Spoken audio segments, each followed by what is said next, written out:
حضرت مالک بن دینار بہت بڑے آدمی کی بات بتا رہا ہوں. آج میرا کلام دینداروں سے ہے. حضرت مالک بن دینار دینداروں میں بڑا نام لکھا کس نے؟ حضرت شاہ فرید الدین عطار نے تذکرۃ الاولیاء میں. یہ سچے لوگ تھے تو سچ بولتے ہیں، جھوٹ نہیں بولتے.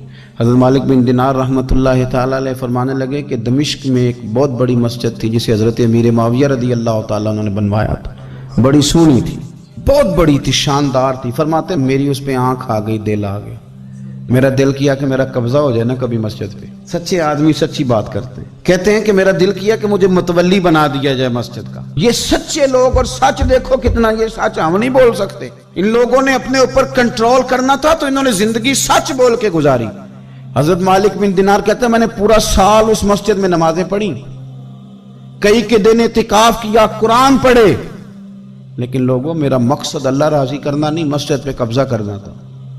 مطلب سال بیت گیا، عشاء کے بعد لوگ چلے گئے اور میں قرآن شریف پڑھ رہا تھا تو مجھے آواز آئی عاطف غیب سے، کب تک تو لوگوں کو دکھانے کے لیے نمازیں پڑھے گا، بس کر، سال پورا ہو گیا. فرماتے میری چیخ ہی نکل گئی اور میں کھول کے رویا اور میں تڑپا کہ یار یہ کیا معاملہ ہوا. صرف ایک سربراہی لینے کے لیے میں نے پورا سال نمازیں اپنی ضائع کر دی. آپ فرماتے ہیں کہ پھر میں نے توبہ کی اور ارادہ کیا کہ آج کے بعد فرض مسجد میں پڑھوں گا، پھر لوٹ جاؤں گا. میں باقی نماز اپنے گھر میں پڑھوں گا، مجھے صدارت وزارت نہیں چاہیے، مالک کی رضا چاہیے. آپ فرماتے ہیں کہ میں فجر کے فرض پڑھ کے فوراً اٹھا تو سارے نمازی میرے گرد اکٹھے ہو گئے. انہوں نے کہا حضرت جی آپ نیک آدمی ہیں، سال ہو گیا دیکھ رہے ہیں مسجد میں ٹائم زیادہ دیتے ہیں، لہذا چابیاں بھی آپ ہی رکھ لیں، یہ آپ ہی رکھ لیں، ہمارا دل ہے کہ مسجد آپ ہی سنبھالیں. تو آپ فرماتے ہیں کہ پھر میرے آنسو بہہ گئے، میں زور سے رویا. تو مجھے کہنے لگے ہم مسجد دے رہے ہیں، آپ رو رہے ہیں. تو میں نے کہا تمہیں نہیں پتا، تمہیں پتہ نہیں نا، یہ جو تم چابیاں لے کے آئے ہو نا، یہ مجھے دوبارہ آزما رہا ہے. یہ ایک امتحان میرا اور کرنے لگا، اور امتحان کرنے لگا. اب نہیں مجھے چابیاں چاہیے، چابیاں تم رکھو. ہاں اگر جھاڑو کوئی نہ دے تو میرے ذمہ لگانا، میں راضی ہو کے دیا کروں. اٹھ فریدا ستے آتے جھاڑو دے مسیت، اور تو ستا ہے تے رب جاگدا تیری ڈاڈے نال پریت. ضرورت پڑی تو مجھے کہنا، میں جھاڑو دے دوں گا، صفائی کر دوں گا، پر مجھے سربراہی نہ مجھے سربراہی نہیں چاہیے. میں دین مصطفیٰ کے کسی شعبے کی سربراہی نہیں چاہتا، میں تو مدینے والے کی غلامی چاہتا ہوں. مجھے سربراہی نہیں چاہیے، مجھے تو گدائی چاہیے، گدائی. وہ گدا گھروں میں رکھ لے تو بڑی بات. بھائی دینی اور مذہبی اور نیک کہلانے والے اور اللہ کی طرف سفر کرنے والے اور سالکین طریقت، ان کو زیادہ ضروری ہے کہ یہ اپنے اوپر نگرانی کریں. نگرانی. نبی کریم صلی اللہ علیہ وسلم فرماتے ہیں کہ ایک صحابی حضور کی بارگاہ میں آیا، عرض کی یا رسول اللہ صلی اللہ علیہ وسلم پریشان رہتا ہوں اپنی آخرت کے لیے، اور یہ بھی بڑا اللہ کا فضل ہے کہ کوئی آخرت کے لیے پریشان ہو. حضور میں اپنی آخرت کے لیے بڑی پریشانی میں رہتا ہوں، کوئی ایسی بات بتا دیں کہ رب مجھے نجات عطا کر دے. تو نبی پاک صلی اللہ تعالی علیہ وسلم نے ایک ہی بات ارشاد فرمائی، فرمایا تم اپنے رب کے ساتھ بددیانتی نہ کرنا، اللہ تجھے نجات عطا کر دے گا. عرض کی یا رسول اللہ صلی اللہ علیہ وسلم اللہ کے ساتھ بددیانتی اور خیانت کیا ہے؟ لوگوں کے ساتھ تو معاملہ سمجھ میں آتا ہے کہ کسی نے کوئی رقم رکھوائی، کوئی ڈیوٹی دی، کوئی ذمہ لگایا، پورا نہ کیا تو بددیانتی ہو گئی. اللہ کے ساتھ بددیانتی کا معنی کیا ہے؟ تو نبی پاک صلی اللہ علیہ وسلم فرمانے لگے وہ کام جو تمہیں خالص اپنے رب کی رضا کے لیے کرنے چاہیے تھے، ان کاموں میں اگر تم نے نیت کر لی نا کہ لوگ بھی دیکھ لے، غیر کا بھی تم نے ارادہ کر لیا، حکم دیا تھا اللہ رسول نے، کرنے تھے اللہ رسول کے لیے، اور جب تم نے ارادہ کر لیا نا کہ ذرا لوگوں کو بھی پتہ چل جائے میں نمازی ہوں، تہجد گزار ہوں، قاری قرآن ہوں، عامل بالسنہ ہوں، شریعت اسلامیہ کا پابند ہوں، جب تم نے یہ والا ذہن بنا لیا نا تو پھر تم نے اپنے رب کے ساتھ بددیانتی کی، پھر تم نے خیانت کی، پھر تم نے ٹھیک نہیں کیا. جب تم نے یہ ذہن بنا لیا کہ لوگوں کو پتہ چل جائے. حضرت شاہ منصور رحمۃ اللہ علیہ فرماتے ہیں کہ میرا ایک شخص سے بڑا قریبی تعلق تھا اور میں اسے بڑا نیک سمجھتا تھا، اور اچھے الفاظ میں اس کا لوگوں کے ہاں ذکر تھا، لوگ اسے نیک ہی سمجھتے تھے. لیکن مجھے کسی نے بتایا کہ وہ بہت ہی زیادہ بیمار ہے. میں تیمارداری کرنے گیا، میں نے اسے جا کے دیکھا تو بڑی اذیت میں تھا. میں نے کہا کیا ہوا؟ کہنے لگا حضور اپنے گناہوں کی پاداش میں ہوں. میں نے کہا تو بڑا نیک تھا. کہنے لگا حضرت جی میرا منصب نیکی کا تھا، میں نے تہجد پڑھی تاکہ لوگوں کو پتہ چل جائے میں نیک، میں نے تسبیح پھیری تاکہ پیری مریدی میں اضافہ ہو. میں نے سنت شریعت کا لبادہ اوڑھا تاکہ میرے عقیدت مند بڑھ جائیں۔ وہ کام جو اللہ رسول کے لیے کرنے تھے انہی کاموں پر میں نے یہ نظام بنایا کہ جس سے خرابی واقع ہونے لگی۔ حضور پھر میں بیمار ہوا، اتنا بیمار ہوا کہ اٹھا نہیں جاتا تھا۔ ایک دن پھر میں نے قرآن شریف منگایا اور منگا کر کے اپنے صحن میں بیٹھ کر قرآن بلند کر کے کہا اللہ مجھے اس کے صدقے شفا دے دے۔ آج کے بعد ایسا کام نہیں کروں گا۔ رب نے تو شفا دے دی پر میں نہیں باز آیا۔ میں گویا بیچتا رہا تہجد کو، میں سیل کرتا رہا اپنے وظیفوں کو، میں نے وہ جملے، وہ الفاظ، وہ تلاوتیں، وہ نعتیں، وہ میں کرتا رہا، سیل کرتا رہا۔ پھر بیمار ہو گیا، پھر دعا مانگی، قرآن شریف شروع کیا، پڑھا، سورہ یاسین تک پہنچا، پھر بلند کیا، اللہ اس کے صدقے شفا دے دے، وہ بڑا ہی مہربان ہے، اس نے پھر معاف کر دیا۔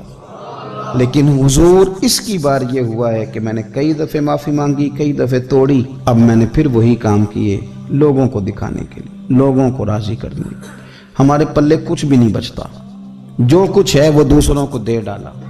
اس لیے نبی پاک علیہ السلام فرماتے ہیں قیامت کے دن اللہ تعالیٰ کچھ لوگوں سے فرمائے گا جن کو دکھانے کے لیے نمازیں پڑھتے تھے جاؤ ان سے جا کے اجر مانگو، جن کو دکھانے کے لیے تم نے صدقات کیے ان سے کہو تمہیں اجر دیں، جن کو دکھانے کے لیے تم نے روزے رکھے ان سے کہو تمہیں اجر دے۔ وہ جو تم نے لبادے اوڑے نا اور بڑا کچھ تم بنے کہ میں داڑھی والا، میں پگڑی والا، میں جبے والا، جن کو دکھانے کے لیے کیا جاؤ جا کے ان سے اجر لو، میں تو تمہیں اس چیز کا اجر دوں گا جو تم نے خالص میرے لیے کیا۔ تو وہ شخص کہنے لگا حضور اب میری یہ کیفیت ہے کہ اس دفعہ میں قرآن منگاتا ہوں، پڑھنے کی کوشش کرتا ہوں پر میری زبان پہ جاری نہیں ہوتا، آپ میرے لیے دعا فرما دیں۔ کہتے ہیں میں بھی رویا، وہ بھی رویا، ابھی میں اس بستی سے باہر نہیں نکلا تھا کہ اس شخص کا انتقال ہو گیا، وہ چلا گیا۔ آج تک پریشان ہوں کہ مالک بندہ نوازی فرما، تھوڑا سا اپنے لیے بھی ہمیں کچھ کرنا ہے، ہمیں غور کرنا ہے کہ یہ کام کرتے وقت میرا ارادہ کیا ہے، اس کام سے میرا مقصود کیا ہے، اور جس ارادے سے میں کر رہا ہوں پھر اس کا نتیجہ کیا ہے۔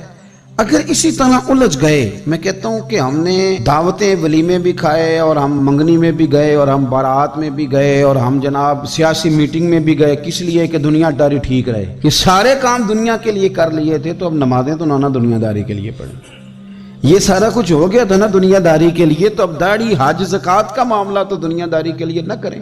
اب اس پر تو نہ دھبا ڈالیں، اس پر تو نہ وہی لیبل لگا لیں کہ یہ اوپر بڑا اچھا خوبصورت پیکٹ اور اندر سے نکلے ہی کوئی شے نہ، خرابی ہو جائے اور صبح قیامت جب راز کھلیں تو پھر ہم سے چھپنے کو جگہ ہی نہ مل سکے۔ نبی کریم صلی اللہ تعالی علیہ وسلم نے ہماری تربیت فرمائی، حضور فرمانے لگے مخلص ہو کے عمل کرنا، اگر تھوڑا بھی ہوا تو تمہیں کفایت کر جائے گا۔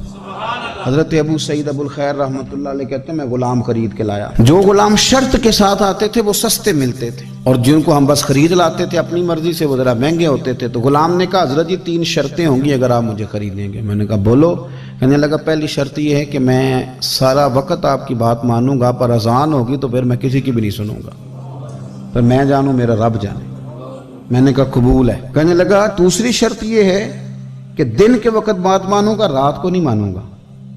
میں نے کہا یہ آرام کرنے کا عادی ہوگا، نیند زیادہ آتی ہوگی، بعض لوگ زیادہ سوتے ہیں۔ میں نے کہا ٹھیک ہے۔ اس نے تیسری شرط یہ کہی کہ بہت سارے جگہوں پہ لوگوں کے زیادہ غلام ہوتے ہیں تو ایک کمرے میں 5-5 6 لوگ رہتے ہیں، میں کمرہ علیحدہ لوں گا اکیلا، ٹوٹا پھوٹا دے دیں، پرانا دے دیں، کسی حویلی کے پچھواڑے دے دیں، پر کمرہ میں الگ لوں گا۔ کہتے میں نے کہا یار یہ بھی قبول ہے۔ میں اسے گھر لے آیا، میرے دل میں تھوڑا تھوڑا کھٹکا تھا کہ یہ کہتا ہے میں وقت پر نماز کے لیے جاؤں گا، کہیں کام چوری نہ کرے، لیکن فرماتے ہیں یہ تو کام دوسروں سے زیادہ کرتا تھا اور توجہ سے کرتا تھا اور ذوق سے کرتا تھا، 2 دنوں کا کام 1 دن میں کر جاتا۔ فرماتے ہیں ایک رات کسی مجبوری کے لیے مجھے کوئی پیغام آ گیا، کہیں جانا تھا، میں اور میری اہلیہ اٹھے، حویلی کے پیچھے ایک پرانے کمرے میں وہ رہتا تھا۔ جب ہم اس کے قریب سے گزرے تو اس کے کمرے کی عجیب حالت دیکھی کہ زمین سے آسمان تک نور ہی نور۔ ہم نے جب کان لگا کے سنا تو وہ رو رہا تھا اور کہہ رہا تھا مالک میرے ذمہ نہ میرے آقا کے بھی حقوق، اس لیے میں سارا دن تیری عبادت نہیں کر سکتا، صرف رات کو کرتا ہوں۔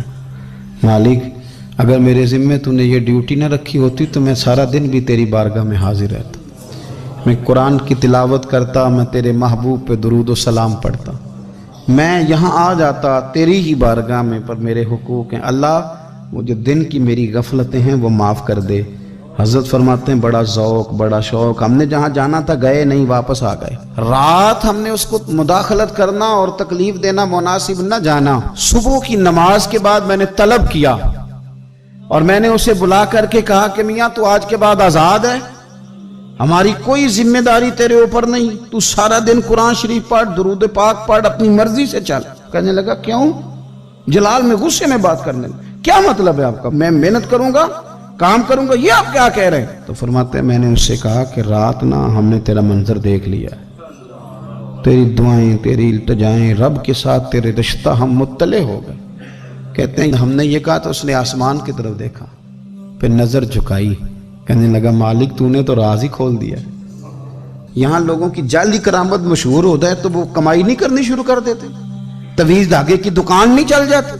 اللہ تو نے راز ہی کھول دیا، میں تو سراپا مخزن راز تھا، میں رہا تھا مدت و راز میں، یہ تو تیرا شوق کے دید کشاں کشاں مجھے کھینچ لایا مجاز میں، تو نے یہ کیا عجب کیا، مجھ کو بھی فاش کر دیا، میں ہی تو ایک راز تھا سینہ کائنات میں، مالک میرا بھی راز کھول دیا۔ اور پھر کہنے لگا اللہ یوں نہ کر، تیرے میرے پردے ہیں، ان پردوں کو نہ کھول۔ یہ لفظ کہے زمین پہ لیٹا، کلمہ پڑا اور روح پرواز کر گئی، عرش فرشتے بانگا ملیاں، مکے پہ گئی شور۔